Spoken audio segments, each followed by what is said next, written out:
பால் குடம் எடுத்து வந்தோம் பத்திரகாளி, உன்னை பாசமுடன் பார்க்க வந்தோம் பத்திரகாளி. பால் குடம் எடுத்து வந்தோம் பத்திரகாளி, உன்னை பாசமுடன் பார்க்க வந்தோம் பத்திரகாளி. வேப்பங்கரகம் தூக்கி வந்தோம் பத்திரகாளி, மனவேதனைகள் மறந்து வந்தோம் பத்திரகாளி. பால் குடம் எடுத்து வந்தோம் பத்திரகாளி, உன்னை பாசமுடன் பார்க்க வந்தோம் பத்திரகாளி.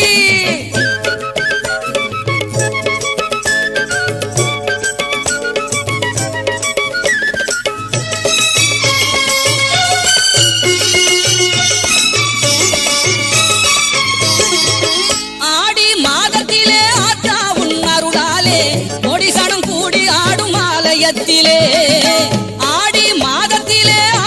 உன் அருளாலே கொடி சனம் கூடி ஆடும் ஆலயத்திலே கற்பூர